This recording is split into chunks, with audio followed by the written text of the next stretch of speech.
మీరు బట్టతలతో బాధపడుతున్నారా? కేవలం ఒక్క రోజులో శాశ్వత పరిష్కారం. ఉచిత కన్సల్టేషన్ కోసం కాల్ చేయండి. అన్న ఇంత పెద్ద ప్రమాదం జరిగింది, ఇంతమంది మరణించినప్పుడు కూడా ఆ వైర్లు అలానే వేలాడుతూ ఉన్నాయి. ఎవరు కూడా ఇక్కడికి వచ్చి కనీసం తీద్దాము అనే ఆలోచన కనిపించట్లేదు.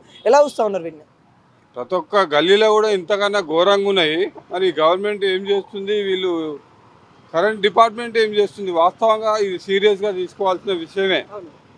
మరి ఇప్పుడు ఏం చేస్తున్నారు? రాజకీయ నాయకులు కూడా ఒక 8 మంది దాకా ప్రమాదంలో ఉన్నారు, చనిపోయారు. అంటే ఎంత పెద్ద యాక్సిడెంట్ ఇది. ఈ అందరు షాపులు బంద్ చేసుకున్నారు. వాస్తవంగా ఈ వైర్లు ఏంది ఇట్లా ఎలాడబడడం, ఎవరన్నా చర్యలు తీసుకుంటురా? తీసుకోవాలి. వాస్తవంగా ఒక ఎమ్మెల్యే దగ్గర నుంచి అందరు కదలాలి. గల్లీ గల్లీ కానీ ఇంకా ఘోరంగా ఉన్నాయి. ఒక్కొక్క గల్లీలో అయితే, మా గల్లీలో అయితే యాదయ్య హోటల్ అని మొత్తం రోజు ఒక మంటలు వేస్తుంది. ఎవరు పట్టించుకునే నాదుడే లేడు. దీనిపై చర్యలు తీసుకోవాల్సిన అవసరం ఉంది. ఇప్పటి నుంచైనా వీళ్ళందరూ చనిపోయినందుకు మనం దిగ్భ్రాంతి వ్యక్తం చేస్తూ ఈ కాలనీలన్నీ ఈ వైర్లు చూసి వీళ్ళందరూ దిగ్భ్రాంతికి లోనై ఏం చేస్తారో మరి రాజకీయంగా కూడా వీళ్ళు చర్యలు తీసుకోవాల్సిన అవసరం ఎంతైనా ఉంది. ఇట్లా ఇది ఒక చాలా మంది ఇందాక కూడా ధర్నా చేశారు, కానీ పోలీసు వాళ్ళని కూడా వీళ్ళకి నచ్చజెప్పి తీసుకెళ్తున్న ప్రయత్నాలు కనబడతా ఉన్నాయి, కానీ అధికారుల దృష్టికి తీసుకెళ్ళట్లేదు అని అంటారా?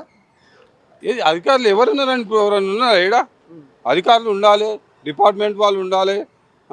ఈ చర్యలు తీసుకోవాల్సిన అవసరం ఎంతైనా ఉంది.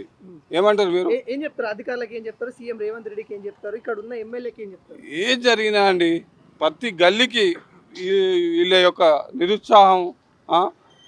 ఇప్పుడు ఇంత 8 మంది చనిపోయారు, వాళ్ళ కుటుంబాలకు ఒక 5 లక్షలు ఇచ్చి జరుపుకొని వాళ్ళు వస్తారా? తిరిగి వస్తారా? ఇంకా ఎన్నో గల్లీ గల్లీ కూడా జరిగే అవకాశాలు ఉన్నాయి. వీళ్ళు కూడా చిన్న ఎత్తు ఇప్పుడు వినాయక చవితి వస్తుంది, చాలా ఎత్తు విగ్రహాలు పెట్టి ఎత్తుగా ఏదేదో చేసి సరిగా చేయట్లేరు వీళ్ళు. దానికి చర్యలు తీసుకోవాల్సిన అవసరం ఎంతైనా ఉంది.